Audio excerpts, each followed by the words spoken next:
Hola a todos, ¿cómo están? Mi nombre es Carlos Eduardo Vargas, @CarlosVargas93, y esto es Voces Inquietas. Estoy muy contento de poder continuar con esta segunda temporada. Sé que han pasado algunos meses sin haber publicado un episodio, pero les aseguro que estos que vienen no tienen pérdida alguna.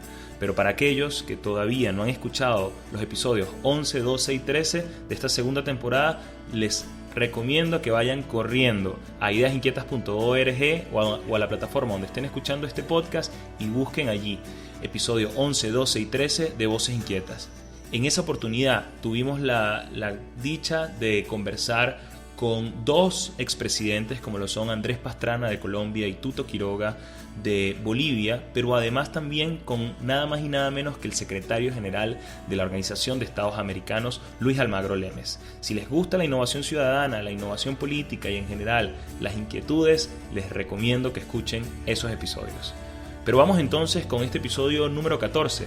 Es el primero también de un seriado de 3 episodios que tuve la oportunidad de grabar durante mi estadía en la Asamblea General de la Organización de Estados Americanos, que ocurrió en junio del 2019 en Medellín, Colombia. Allí me encontré con un buen amigo, quien lleva por nombre Juan del Cerro, un mexicano emprendedor social con el que la verdad fue que me estrené en esto de los podcasts y bueno, ya escucharán la entrevista y sabrán de qué hablo. Juan es verdaderamente un apasionado de la innovación y del emprendimiento, y les aseguro que esta entrevista no tiene pérdida alguna a pesar de los embates de la naturaleza que nos tocó en esa oportunidad. Espero que les guste y pues ya, así comenzamos este episodio número 14. Esto es Voces Inquietas. Vamos con la entrevista.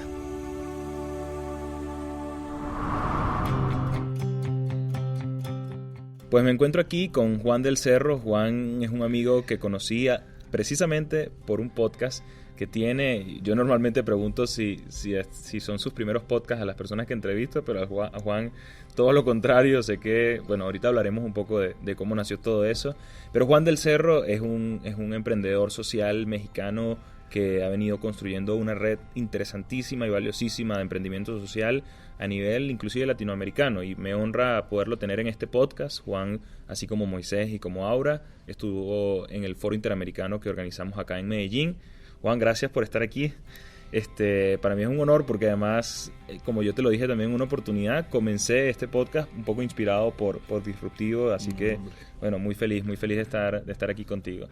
Muchas gracias, Carlos, y la verdad es mutuo el sentimiento porque es interesante. Me acuerdo el año pasado que fuiste a un foro en México de inversión de impacto porque lo escuchaste en Disruptivo. Así es. Y entonces eso de tu lado es como, bueno, pues qué chido que gracias a Disruptivo me enteré esto, pero por mi lado es qué chido que Disruptivo motivó a alguien a tomar acción, que eso es lo que queremos hacer siempre, y ya hablaremos de eso, pero la relación es mutua, y ahora pues estar acá en Medellín gracias a tu invitación es genial, así que sí, no, y ahorita contaremos esa historia porque creo que es digna de retratarla aquí, aunque está en el episodio, y valga la cuña, ¿no? En el episodio de 1001 Ideas del Disruptivo, del podcast que Juan y su organización impulsan. Pero mira, Juan, volviendo entonces aquí al tema de la historia, ¿no? de Juan del Cerro. Yo tengo entendido que tú estabas muy enfocado en el área privada cuando comenzaste.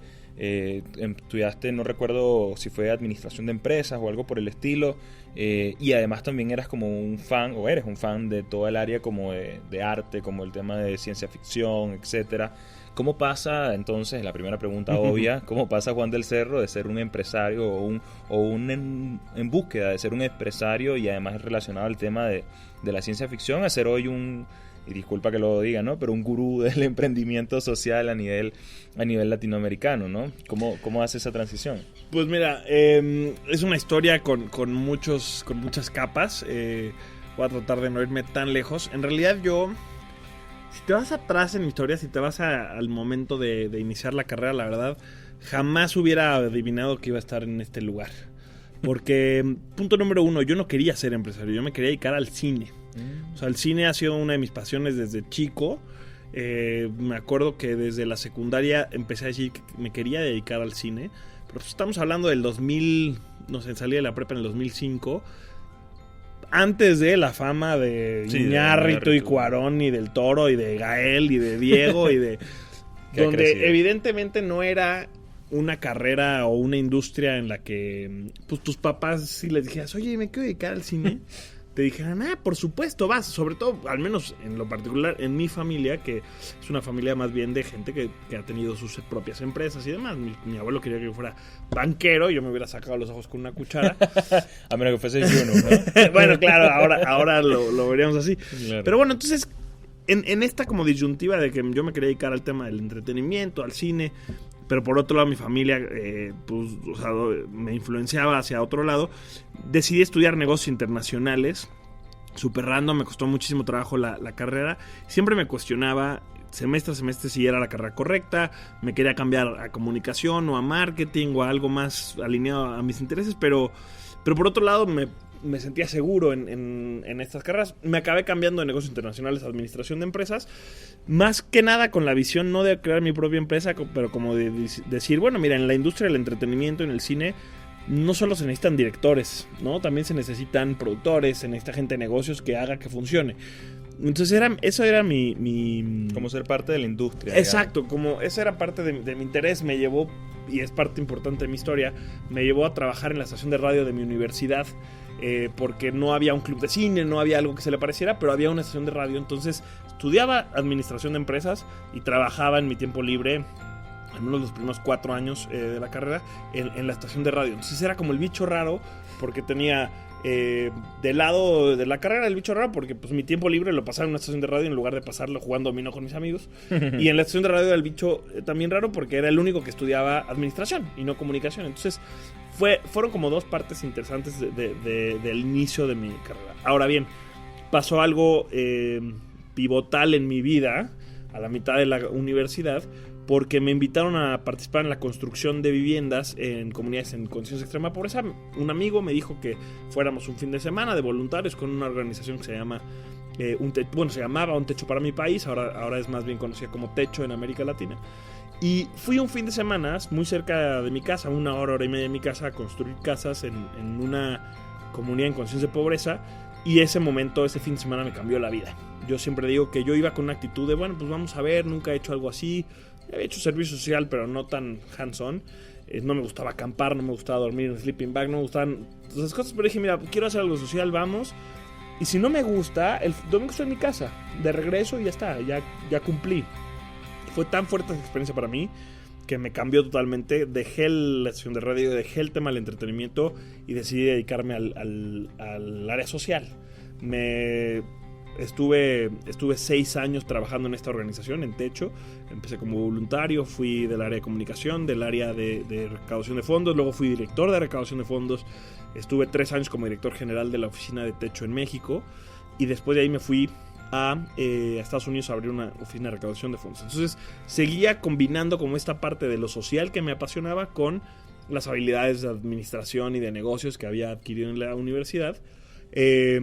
Y el segundo momento como pivotal, el primero es esa construcción, y el segundo momento pivotal en mi vida es cuando, un poco desgastado del trabajo en Techo, que es una organización muy demandante, y además el sector filantrópico tiene muchas cosas que no son como nos gustaría, ¿no? Es muy difícil la generación de fondos, el estar pidiendo dinero, es complejo. Me enfrenté en ese momento como de duda y desgaste si era lo que quería hacer con mi vida, si quería seguir trabajando en filantropía. Me encontré con el concepto de la empresa social. ¿Cómo te encontraste, Juan? Pues la verdad es cero. Me encantaría que fuera una historia más épica, pero la verdad es que estaba yo viviendo en Nueva York, con las oficinas abriendo las oficinas de Techo, haciendo recaudación de fondos allá. Y un amigo que me fue a visitar, pues me conectó, o sea, fuimos a comer. Mi cuate, que también era ex Techo, él había estado conmigo, me fue a visitar, me dijo, oye, vente, vamos a comer, con otro amigo que estaba también acá en Nueva York, con otro mexicano. Fuimos a comer los 3, y el otro cuate me empezó a contar su historia, y él tenía una empresa social en ese momento, y entonces me empezó a platicar y me recomendó ahí una plática TED que entre lo que este chavo me contó y la plática TED me cambió totalmente mi visión del trabajo social, del impacto, de la filantropía. ¿Qué año fue esto? Estamos hablando del 2013, okay. que fue como mi último momento que estaba en Techo, y a partir de ahí decidí dedicarme a las empresas sociales. ¿Qué es cuando fundas Disruptiva? No en ese momento, primero me regresé a México porque terminó mi tiempo en Techo, Me quería meter al ecosistema de emprendimiento social, pero pues en el 2013 no había mucho ecosistema, había algunas organizaciones, pero las oportunidades profesionales eran muy contadas. Yo como veía la cosa podía o crear mi propia empresa social, pero pues la verdad no tenía ni una idea, no tenía ni un problema que quisiera resolver, no quería abrir una empresa social de vivienda en particular, ni nada de eso. La otra era trabajar para una empresa social, pero era un reto complicado porque o la mayoría de las empresas sociales apenas estaban empezando. Exacto, no había mucha oferta laboral, o las que ya estaban más crecidas, pues iba a acabar siendo un empleo relativamente normal de ventas o de finanzas, y no era lo que yo quería. Y entonces el tercer camino que encontré, o que me imaginé en ese momento, era trabajar en alguna organización que apoyara a emprendedores, porque eso sí lo sabía hacer. ¿Por qué? Porque en mi rol en Techo me tocó como director pues liderar a todo mi equipo, que era gente joven, guiarlos en su camino. El Techo es para muchos, fue para mí y para la mayoría del equipo con el que me tocó trabajar en esos años la primera experiencia profesional. Entonces como que me veía trabajando perfectamente bien con emprendedores. Eso me llevó a trabajar en 2 o 3 proyectos en este año después de regresar a Estados Unidos. Trabajé en una incubadora que se llama Jardín de Innovación, trabajé para el grupo de New Ventures, que era una de las instituciones más importantes. Fui miembro del Foro de Inversión de Impacto, el FLI, y un par de proyectos más en este año en lo que yo pues estaba buscando oportunidades. Para acabar la historia, o al menos para acabar con el principio de la historia, en ese momento, por Serendipity, un amigo de la estación de radio de hacía años en la Ibero, me invitó a crear un podcast. Él lo contrató en una agencia de marketing para hacer una barra de podcast, y platicando y contándole yo de este concepto que me traía loco, que era el emprendimiento social, me dijo, ¿por qué no creamos un podcast de eso? Empezamos disruptivo como un podcast de entrevistas semanales a emprendedores, con ningún tipo de ganas o de visión de hacer una empresa, ni mucho menos. Y al mismo tiempo yo, acuérdate que seguía buscando chamba, conecté con unos cuates que traían un proyecto en Chile, ex-techeros también, que se llamaba Social Lab. Uh-huh. Habían creado Social Lab en Chile como un spin-off, como un hijo del Techo, del área de innovación, y se habían independizado, y luego habían abierto oficinas en Argentina, en Uruguay, en Colombia, y querían abrir oficinas en México. Entonces como que fue una fórmula muy interesante, porque yo en mi tiempo libre hacía el podcast, y mi chamba empezó a abrir las oficinas de Social Lab en México, y así fue como empezó mi camino en esta industria, ¿no? Y es un tránsito interesantísimo, porque tiene como muchos hitos, como ya lo mencionaste, que llevan a donde estás hoy en día, y a ser, digamos, este promotor del emprendimiento social a nivel pues de México y de la región. Pero además te encontró en un momento indicado, porque como tú lo dijiste, era un ecosistema que apenas estaba creciendo, y que hoy en día pudiésemos decir que está en su mejor momento, ¿no? O creo que es así, que está en su mejor momento en los últimos 5 años, 10 años. Hoy en día, bueno, cada vez más alguien entiende cuando le dices empresa B que no estás diciendo una letra, sino estás hablando de un movimiento. O cuando le dices quizás empresa social, entiende más, o innovación social corporativa. Y te agarró bien, porque digamos te agarró en un momento en el que estaba creciendo, y hoy en día ya está un poco más consolidado. Pero ahora mi pregunta va dirigida entonces en el hoy, ¿no? Este ecosistema que se ha venido construyendo, ¿cuál es tu rol hoy en día, y cómo digamos te autodefinirías como hoy en día quizás que un promotor del emprendimiento social, un habilitador de procesos para empresas sociales? ¿Cuál es el rol ahorita de Juan del Cerro en este ecosistema que ya está mucho más consolidado? Mira, yo creo que tal cual lo dijiste tú, así viene escrito en mi LinkedIn, en mi currículum, en mi biografía. Soy promotor del emprendimiento social, ¿no? De entrada soy un gran apasionado y un gran entusiasta de este modelo de negocio.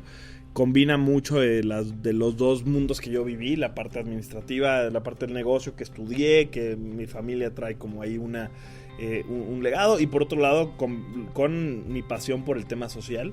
Entonces mi principal trabajo creo que ha sido en estos 5 años de que empecé con Disruptivo, la promoción de esto, que más gente conozca el concepto empresarial. Yo te diría que a veces pareciera fácil, o pareciera que ya es un concepto más conocido, porque normalmente nos movemos en grupos de gente que ya lo conoce, Claro. pero si das un paso atrás, Te das siempre cuenta que la estás- estadística no es tan Exacto, generosa. o sea, si la gente ahorita nos está escuchando en su coche, por ejemplo, o en el metro, o en el camión donde estén escuchando, te aseguro que si volteas a tu alrededor y le preguntas a la persona de junto, nunca va a haber escuchado el concepto. Entonces, eso es lo primero que estamos haciendo, tratar de que los demás conozcan qué son las empresas sociales.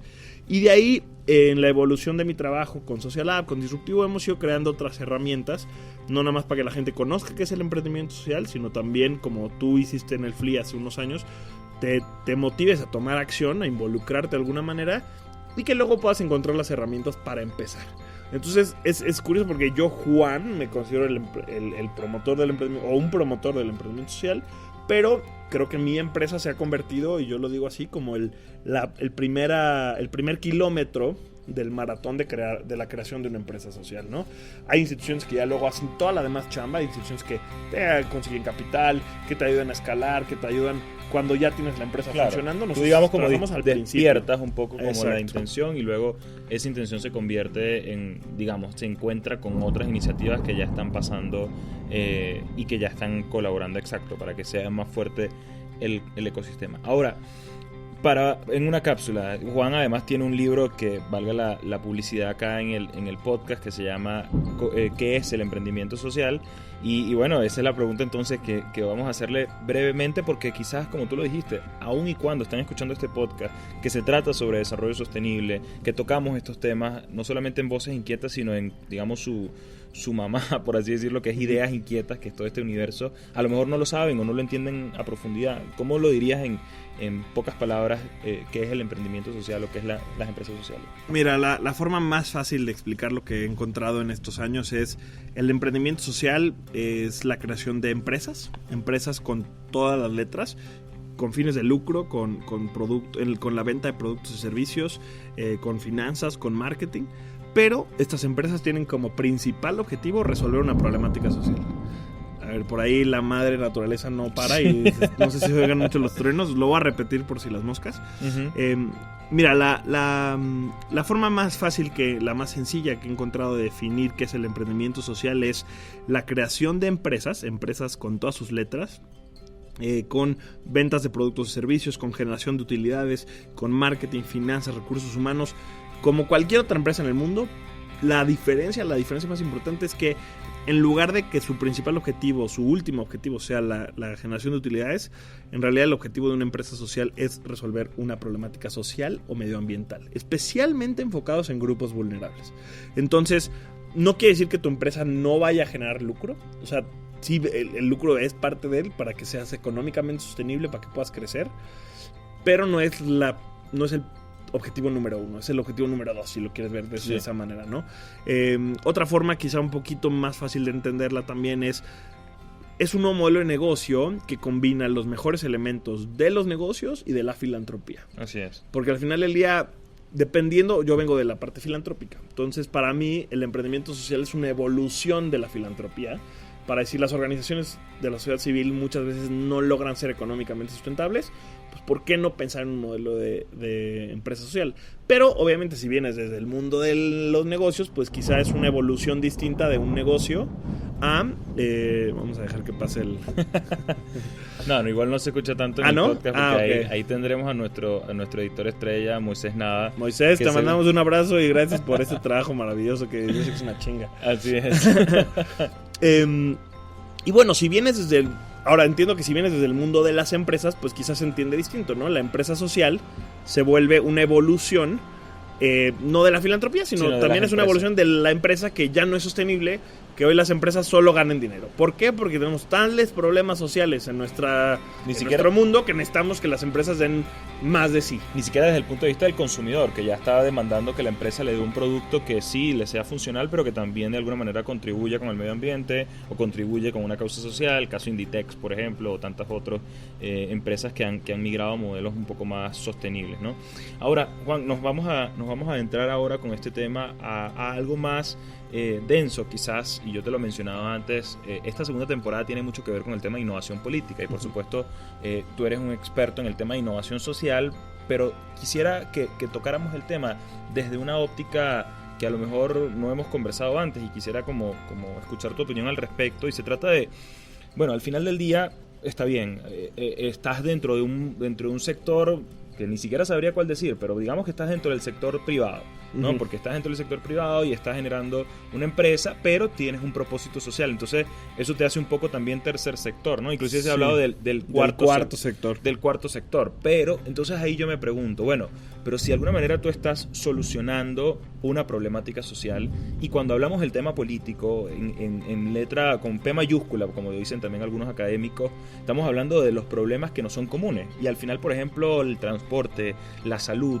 la educación, estos temas son temas también públicos, es decir, son temas que involucran a la sociedad y a los ciudadanos. Entonces, ¿te considerarías que el emprendedor social también de alguna manera es un sujeto político? Es decir, tiene de alguna manera una característica que está respondiendo, o es una nueva forma de hacer política. ¿Eso podría estar correcto? ¿O qué opinas al respecto?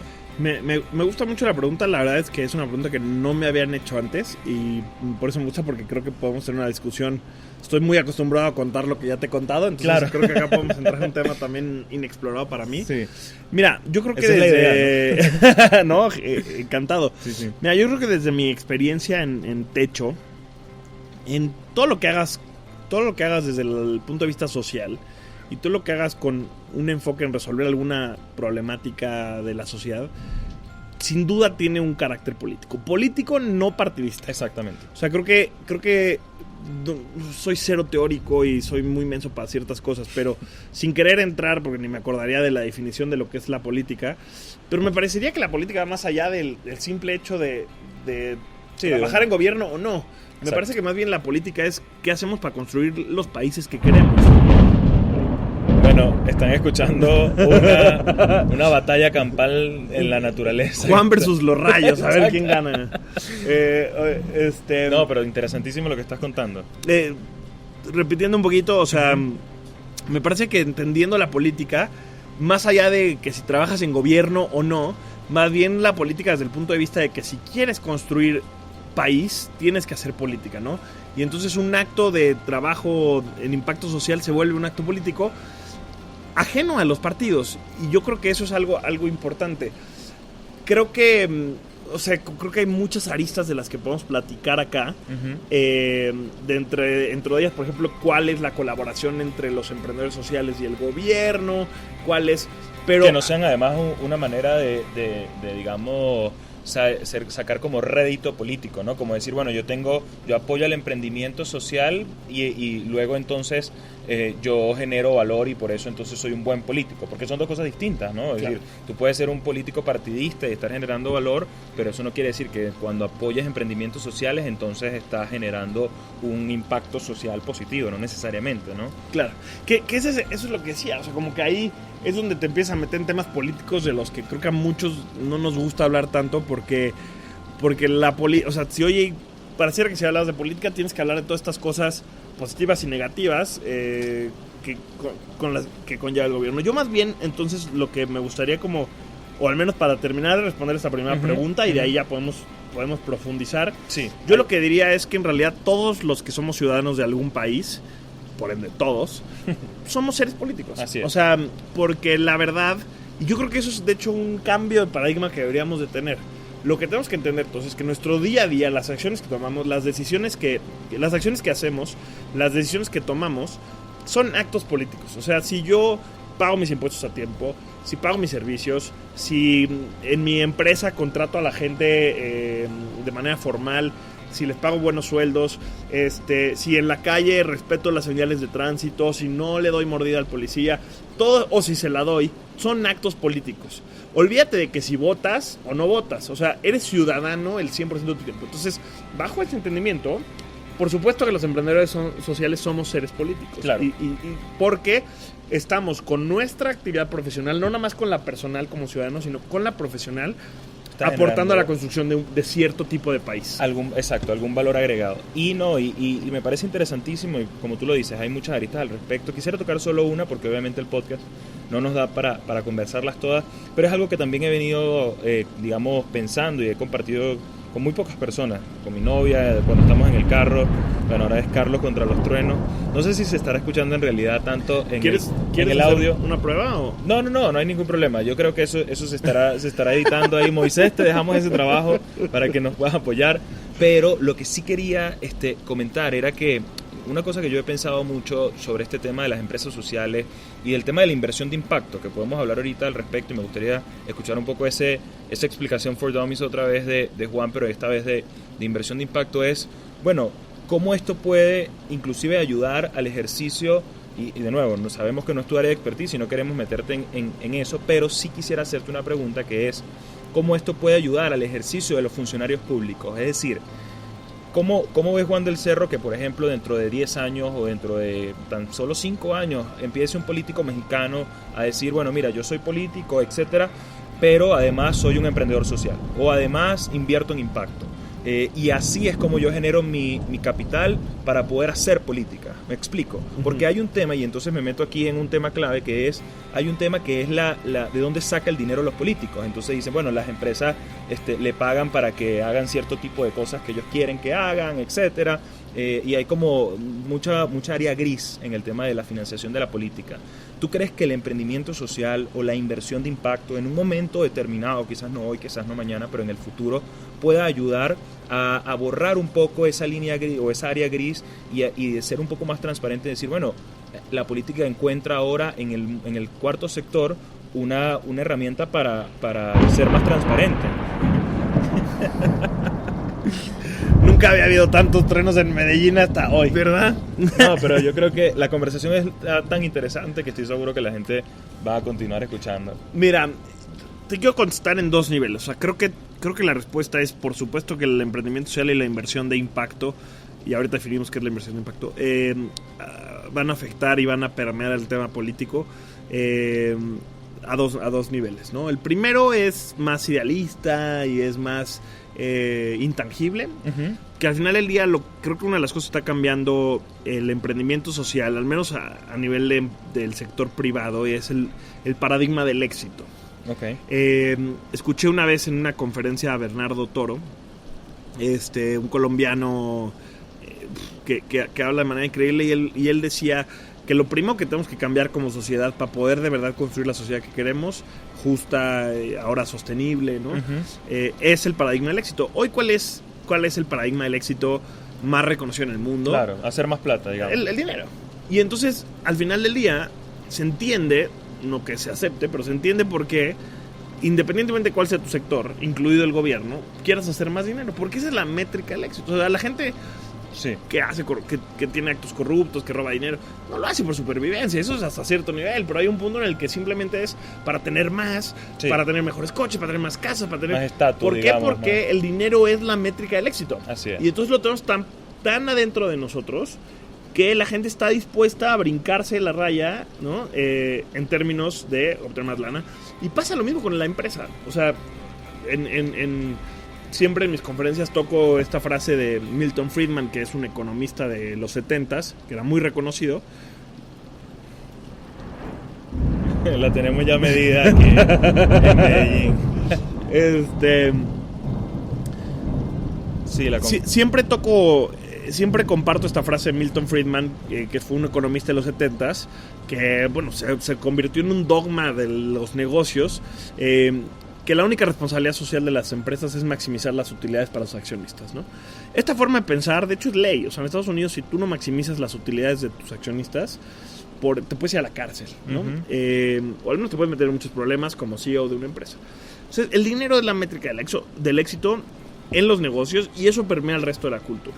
Ahora, yo creo que lo que las empresas sociales están generando es un cambio de paradigmas, porque se entiende que las empresas sociales, o que las empresas más exitosas, son las que impactan la vida de más personas de manera positiva, o que impactan más también al medio ambiente de manera positiva. Entonces, hacia tu cliente, hacia tu usuario, hacia tu empleado, hacia tu comunidad, ¿no?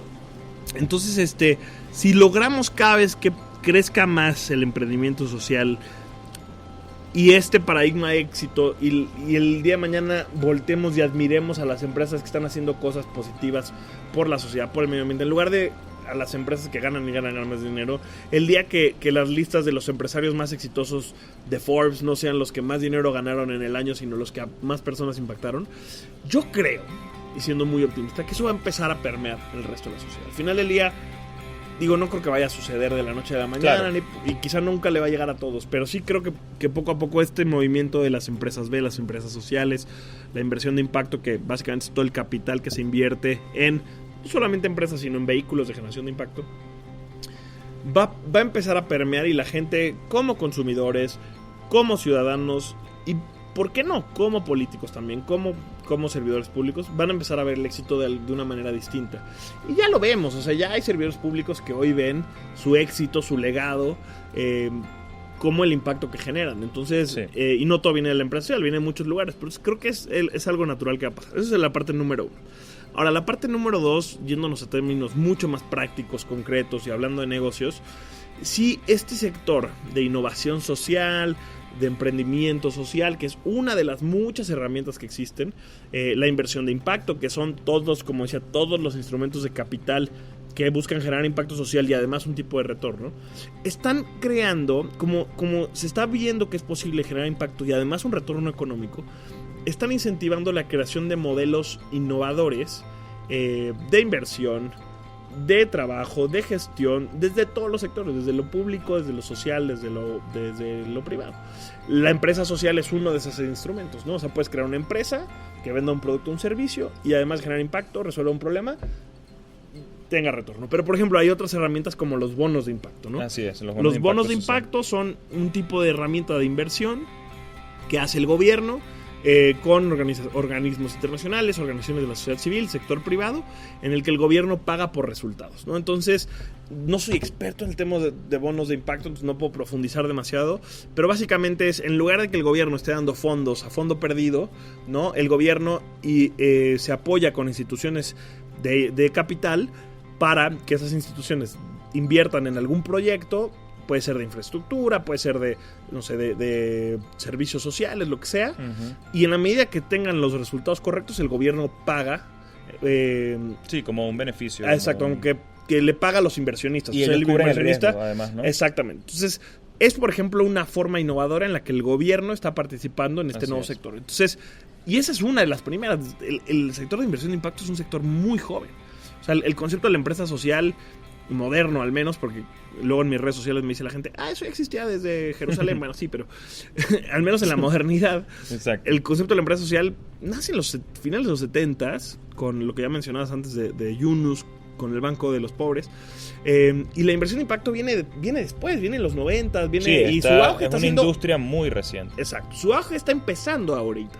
Entonces, en 10 años, quién sabe qué otros instrumentos financieros, de capital, de negocio, públicos van a existir con esta nueva mentalidad de que el impacto no tiene que ser a fondo perdido, de que el impacto puede ser un instrumento que genere retorno. Sí. Yo creo que en ese sentido, por un lado, pues tienes una buena combinación, porque por un lado tienes la parte ideológica, la parte del paradigma del éxito, la parte no más intangible, pero por otro lado también estás generando las herramientas que pueden permitir que el gobierno no nada más lo sueñe, sino que también lo haga y sea económicamente sostenible. Lo ideal será el punto en el que nosotros como ciudadanos empecemos a votar y empezamos a elegir y empezamos a premiar a los gobiernos que utilicen estas herramientas y que realmente tengan el bienestar público como su motivación. Que termina siendo, no sé si concuerdas conmigo, pero termina siendo como el caso del social branding, el consumidor o el cliente que quiere comprar ahora unos zapatos Toms porque tienen una política o un bolso Patagonia porque son empresas sociales, ahora el ciudadano que quiere votar por el político que invierte en impacto o que tiene políticas de inversión de impacto o que tiene porque digamos como sociedad, y tú lo decías, nos movemos hacia un mundo más colaborativo, hacia un mundo más, digamos, más conectado con el propósito, incluso con la misma preservación del medio ambiente, ¿no? Yo creo que eso tiene un gran, ¿cómo decirlo? Esto tiene un gran tema detrás de todo, que creo que también está impactando mucho y que influye mucho. La verdad es que, punto número 1, ahora tenemos mucho más información de lo que está pasando en el mundo que nunca antes. Entonces ahorita todos conocemos, no es que esta generación sea, no es que los millennials, los centennials sean mejores ciudadanos o que les preocupe más el medio ambiente que a las generaciones anteriores. Nuestros abuelos. Simplemente tenemos más información. A mi abuelo jamás había escuchado del cambio climático, mi abuelo jamás escuchó de la contaminación del plástico, porque o no existía o no tenía la información. Ahora la tenemos en tiempo real. Eso es punto número 1. Y punto número 2, en muchos temas estamos llegando a puntos de quiebre. ¿Qué pasa si no cambiamos el rumbo medioambiental en los próximos 10 años? El planeta va a haber un punto de no retorno en el que nos vamos a quedar sin agua, se van a extinguir el 70 y tantos % de las especies, las plantas, o sea, entonces la información sumada con la urgencia, eso hace que todos a todos los niveles vamos a tener que empezar a tomar acción. Y si entonces los consumidores y los ciudadanos empezamos a tener esta urgencia presente, vamos a exigirle a las empresas y al gobierno que tome acción. Entonces yo creo que todo esto es como una combinación de tienes, por un lado, un cambio de ideología, que es lentísimo, pero existe. Tienes una urgencia y un acceso a la información que te da mucho más empatía a lo que está pasando, y empiezas a tener instrumentos innovadores para atender esas problemáticas. Entonces, mira, yo soy un optimista y si no, no estaría acá en este sector, pero creo que la combinación de esas cosas sí nos puede llevar cada vez más a pues esperar que el sector público empiece a girar hacia, no sé, un futuro ideal para todos. Y tiene todo el sentido del mundo. Juan, ya estamos llegando al final. Una penúltima pregunta sobre el tema de la trascendencia otra vez que te comentaba. ¿Hacia dónde, ya desde el plano personal, desde Juan del Cerro como individuo, hacia dónde vas encaminado? Una pregunta inclusive desde el plano filosófico, es decir, ¿cómo te gustaría trascender como persona en este momento en el que nos encontramos hoy en día? Y creo que por ahí viene algo, pero bueno, no sonó esta vez porque la naturaleza, ahí está. En Venezuela tenemos un padre de la independencia llamado Simón Bolívar que tiene una frase que dice: si la naturaleza se opone, lucharemos en su contra y haremos que nos obedezca. Y eso es lo que estamos haciendo en este podcast, además interesantísimo.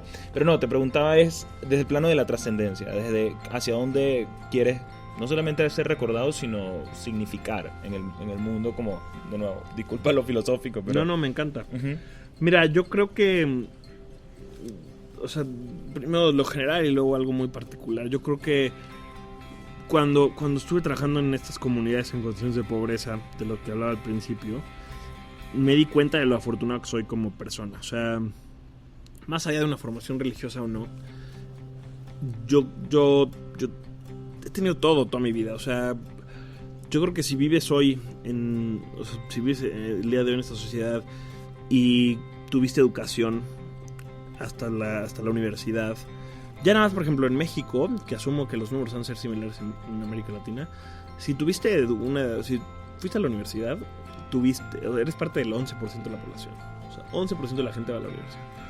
Si además has tenido oportunidad de viajar a otros países, de hablar 2 idiomas, si tienes acceso a internet, ¿qué más? Si tienes tu propia computadora, si tienes todos estos, la verdad eres parte de un pequeño grupo, 5% de la población que es de los más beneficiosos. Y no estoy hablando de que yo sea el tipo más rico de México. O sea, yo creo que a veces perdemos la noción que en realidad, si tienes A, B, C y D básico, si no te tienes que trasladar 3 horas a tu trabajo, si no tuviste que dejar la escuela antes de los 21 años, si tienes ciertas cosas, ya eres parte de un lo tienes todo o casi todo, ¿no? Yo cuando me di cuenta de eso y de lo poco que tenían otros, cuánta gente tenía tan poco, me di cuenta que a partir de ese momento para mí mi vida se tenía que tratar de los demás, especialmente de los que menos tenían. Entonces, yo no voy a erradicar la pobreza en este planeta, probablemente no me toque verlo, no voy a detener solito el cambio climático, pero sí creo que puedo usar mis herramientas, mi amor por el tema de la comunicación, mi formación de negocios, mi pasión por lo social, mis rarezas y mi nerdismo el amor por Star Wars y por los superhéroes y mi habilidad de hablar en público y todo este paquete que traigo yo lo puedo combinar en algo que motive a otras personas a sumarse a esto. Si si en el futuro me toca escuchar a gente que dice, gracias a Juan del Cerro yo creé mi empresa social e impacté a 5 personas. O sea, fui a México al Foro Latinoamericano de Inversión de Impacto. Claro, o sea, es cierto. Si yo puedo... Mira, yo no sé si en el futuro, pero yo al menos ahorita no voy a ser el emprendedor social que cree una solución para un problema social específico de agua, de vivienda. No lo traigo ahorita yo. Probablemente no lo traiga nunca. Pero si yo logro que otras personas le pierdan el miedo a emprender, conozcan el emprendimiento social, se vuelvan agentes de cambio, quizá ni siquiera en el emprendimiento, o sea, en lo político, en la parte, en la academia, en lo personal. Si logro eso, o más bien ese es el legado que yo quiero generar. No sé cómo va a ser el futuro, pero espero que el contenido que estemos haciendo ahorita en Disruptivo siga resonando y siga generando impacto dentro de 100 años, dentro de 50, dentro de 500 años. Espero que no sea tan necesario y ya sea como obsoleto. ¿Te acuerdas de ese güey que explica qué son las empresas sociales? Pues ahora todas las empresas son sociales. Bueno, perfecto, ¿no? Pero si ese contenido sigue generando, sigue inspirando a las personas, yo me doy por bien servido. Siempre que alguien me escribe por Instagram, por Facebook, por Twitter, por donde sea, y me dice, no, es que gracias a ti tal, o gracias a ti me acerqué al emprendimiento, gracias a ti comencé mi empresa, o me metí a trabajar con estos cuates, lo que sea, yo entiendo que estamos logrando nuestra meta. Nos falta mucho por ser una empresa totalmente económicamente sostenible, estar en punto de equilibrio, cometemos muchos errores, o sea, se nos ha ido gente, yo me estreso mucho a veces y hay veces que sí logro descansar. Pero cada vez que vemos que una persona se está motivando, se está inspirando, está acercándose a este concepto, está cambiando su paradigma del éxito, yo siento que estoy construyendo el legado que quiero hacia el futuro. Entonces, no es una respuesta corta, pero bueno, creo que eso es lo que quiero lograr como punto número 1. Y como punto número 2, y más humano, más básico, más allá de todo eso, yo de verdad creo que con nuestra vida y tratando también de traducirlo a la vida de todos nosotros, yo creo que con nuestra vida y con nuestras acciones, con nuestra carrera profesional, podemos hacer feliz a los demás, ¿no? A través del amor, a través del cariño, y eso es lo que quiero. O sea, yo quiero que la gente a mi alrededor, desde mi familia más cercana hasta la gente que nunca voy a conocer, pero escucha mi podcast, sea un poquito más feliz. Entonces, todo lo que hago lo hago con mucho amor, y sí creo que va a sonar muy cursi, pero sí creo que si empezamos a compartir, si empezamos a hacer las cosas con amor, si empezamos a tratar a los demás con amor, desde el que te atiende en un restaurante hasta el que es tu alumno, hasta tu cliente o tu empleado o tu jefe, si tratamos a los demás con amor, ese amor se comparte, y entonces cada vez vamos a tener un país, sociedad, comunidad, como quieras llamar, donde todos seamos un poquito más felices. Y bueno, pues poner aunque sea un poquito de mi esfuerzo para eso, creo que es el legado que quiero construir. No, y no tengo obviamente más palabras, sino decir que ese legado ya se está construyendo y ya está rindiendo valor, como tú lo dijiste. Juan, ya para cerrar, y dejo esa reflexión que ahorita está digamos, en la mente de quienes nos escuchan, pero solamente para un tono un poco más mundano, ¿no? El podcaster, ¿qué podcast escucha? ¿Qué podcast te gusta? ¿Un podcast en especial que quieras recomendarle a los que hoy en día están escuchando Voces Inquietas? Pues mira, tengo que confesar algo. Yo la verdad es que desde hace tiempo casi todo lo que leo, lo que escucho o lo que veo es en inglés para practicar el inglés, porque vivo en español, entonces pues es mi forma de practicar. Entonces los principales podcasts que yo escucho son en inglés. Te podría ahorita recomendar tres.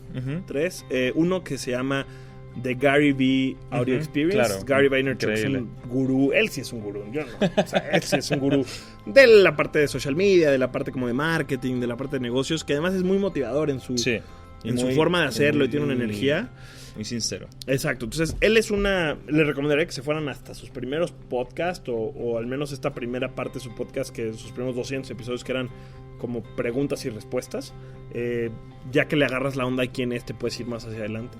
Ese es uno, de Gary V Audio Experience. Otro que se llama How I Build This, que son entrevistas a emprendedores, pero emprendedores que ya han tenido un éxito muy interesante, o sea, desde Airbnb, no nada más startups así, o sea, sí está Airbnb, sí está Lyft, por ejemplo, lo acabo de escuchar hace poquito. Y la forma en la que cuentan estas historias, la forma en que hacen estas entrevistas, me encanta porque va mucho más allá de una entrevista tradicional. Yo aprendo mucho de estas de las entrevistas porque de verdad es un storytelling, es una forma de hacer las cosas muy distintas a todas las otros podcasts que conozco de entrevistas, y por eso me encanta. Se llama How I Build This, o Cómo Construí Esto. Por ejemplo, me encanta el episodio que entrevistan al cuate que se trajo los Power Rangers a Estados Unidos. Wow. Y no es ni siquiera sí tiene su empresa, pero no es una startup conocida ni nada, pero es un güey que se fue a Japón. En sus vacaciones vio el programa de Power Rangers, dijo, me tengo que llevar a Estados Unidos. No les voy a contar cómo lo hace, porque la verdad es que una vez que te lo cuento dices, güey es un maldito genio. Pero eso es muy bueno. Y les voy a recomendar otro podcast que no tiene nada que ver con temas de emprendimiento, pero que de verdad es el programa número 1 que más me entretiene, que se llama Reply All. Okay. Que Reply All es un podcast de 2 cuates que son súper simpáticos, que cada semana o cada 2 semanas sacan un episodio acerca de temas del internet. Okay. Entonces cuentan historias, es periodismo como de investigación, pero desde el humor. Cuentan historias muy simpáticas de temas de internet, desde, no sé, por ejemplo, por qué durante 80 años la Coca-Cola costó $2, por ejemplo, ¿no? Y entonces tiene algo que ver el internet ahí que no te esperarías cómo, pero bueno, está genial. O, no sé, por ejemplo, acaban de hacer un episodio en el que sus escuchas les hablaron para decir qué cosas que existen en internet les encantaría que se borraran, aunque saben que nunca se van a borrar. ¿Qué video subiste a YouTube que te encantaría que desapareciera, pero ya sabes que nunca va a desaparecer? Sí, que quedó ahí para la posteridad. Y unas historias maravillosas. Entonces, el podcast es una gran herramienta para el aprendizaje. Sí. Yo, la verdad, escucho al menos 1 hora y media, 2 horas de podcast diario, pero también es una gran herramienta para el entretenimiento. Entonces, por eso les recomiendo mucho Reply All. No, buenísimo. Bueno, Juan, ya llegamos al final, pero obviamente fue una conversación, bueno, enriquecedora, y estoy seguro que quienes escucharon, bueno, ahora te van a seguir, pero precisamente, ¿dónde te pueden seguir? ¿Dónde te encuentran?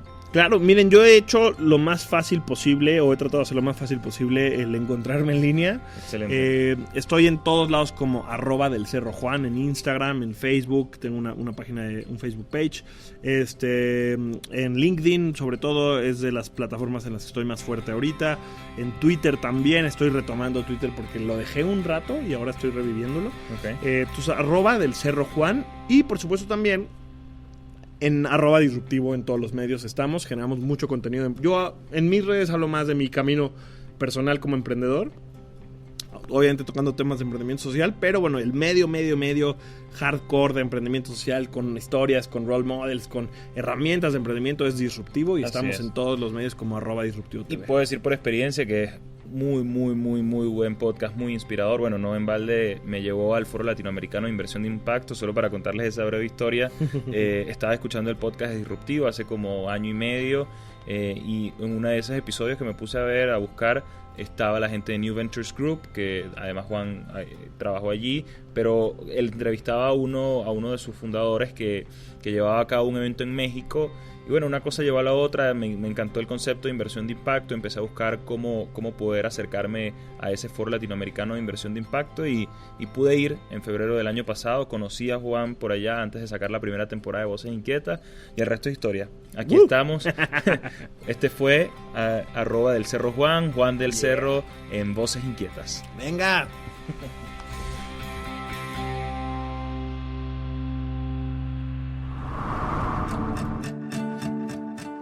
Y así concluye este episodio número 14 con la entrevista de Juan del Cerro. Espero que les haya gustado. Juan, como les dije, es una persona maravillosa y le agradezco muchísimo que haya tenido la oportunidad de grabar conmigo esa entrevista. Y para quienes les gustó lo que escucharon, los invito a que se suscriban a la plataforma donde estén escuchando este podcast, a que lo recomienden, a que sigan comentando con el hashtag Voces Inquietas, y por supuesto siguiendo la cuenta @carlosvargas93. Les recomiendo y los invito a todos nuevamente a seguir transformando la realidad a través de la inquietud de las ideas. Nos escuchamos muy pronto.